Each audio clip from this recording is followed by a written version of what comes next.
Precedent, and I give the floor to the representative of Pakistan. Thank you, Madam President, for convening this yet another emergency meeting of the Security Council. And I would also like to join colleagues in thanking the Secretary General for his remarks. You couldn't be clearer than that, Secretary General. Thank you. I would also like to thank ASG Shenka and Director General Grossi for their important briefings.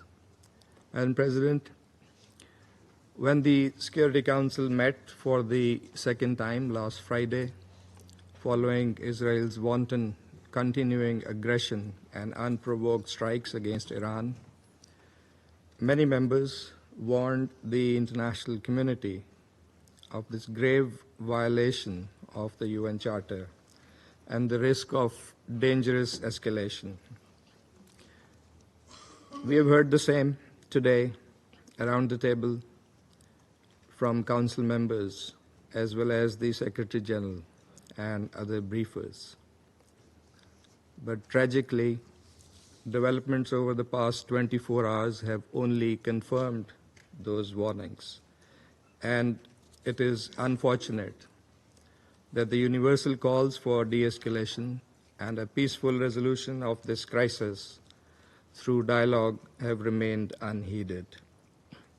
From the outset, Pakistan has adopted a principled position on these developments, a position based entirely on international law and the UN Charter.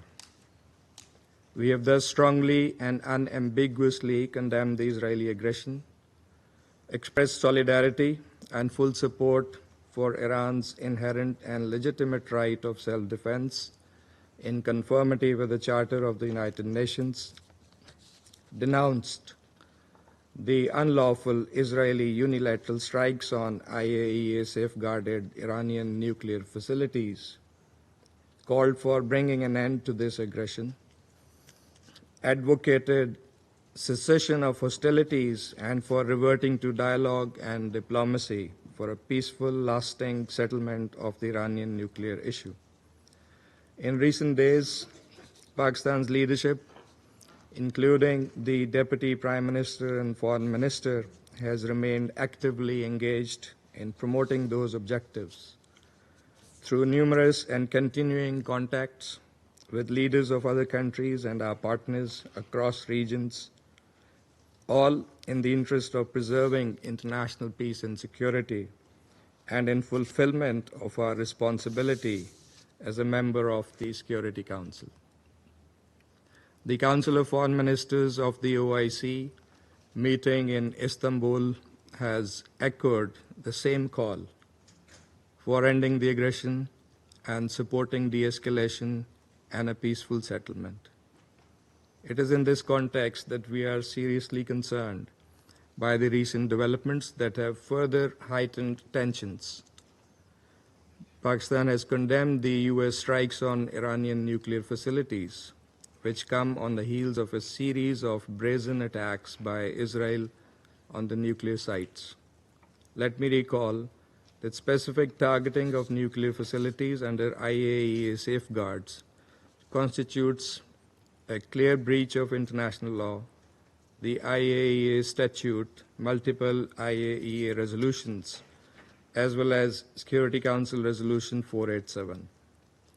And according to Article 25 of the Charter, the members of the United Nations agree to accept and carry out the decisions of the Security Council in accordance with the Charter. That responsibility to carry out the decisions of the Security Council is heaviest with the members of this Council, particularly the permanent members in the first place. Madam President, we are deeply alarmed by the escalating situation. The sharp rise in tensions and violence as a result of the Israeli aggression and unlawful actions is profoundly disturbing. Any further escalation risks catastrophic consequences for the region and beyond. Pakistan stands in solidarity with the government and brotherly people of Iran during this challenging time. Madam President, these attacks set a dangerous precedent and pose a grave threat to the safety and security of populations across the region, and indeed the world.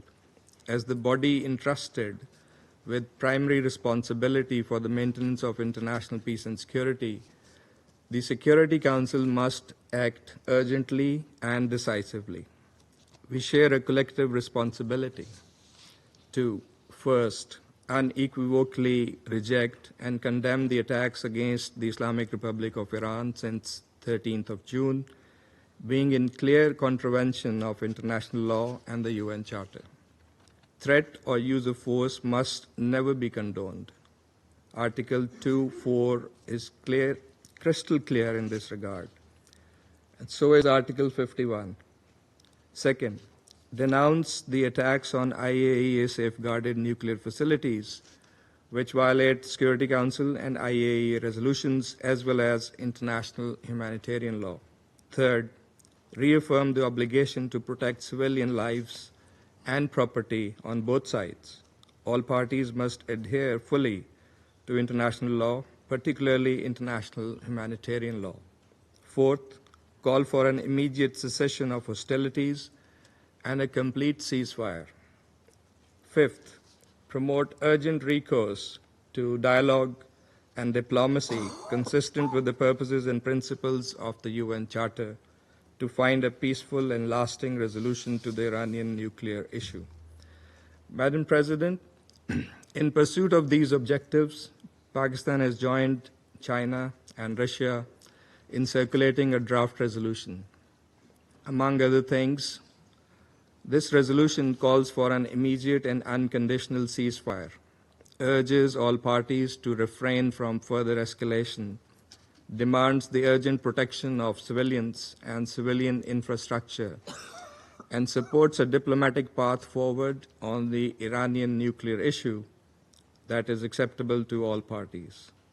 And listening to similar concerns and priorities expressed by many of the Council members today, we sincerely hope that the draft resolution will receive the Council's support, enabling it to respond with unity and resolve urgently and effectively in line with the gravity of the situation. And Pakistan stands ready to engage constructively with all Council members in this regard. Madam President, the Middle East, already burdened by prolonged instability, history of Israeli illegal occupation, and continued denial of the Palestinian right to self-determination and statehood, cannot absorb another crisis. We must act now to prevent the situation from spiraling further out of control. History has taught us that the use of force and unilateral military actions only deepen conflicts and entrench divisions, with tragic human and humanitarian consequences. Dialogue and diplomacy remain the only path forward. These must be pursued with seriousness and sincerity by all. I thank you. I thank the representative of Pakistan for his statement.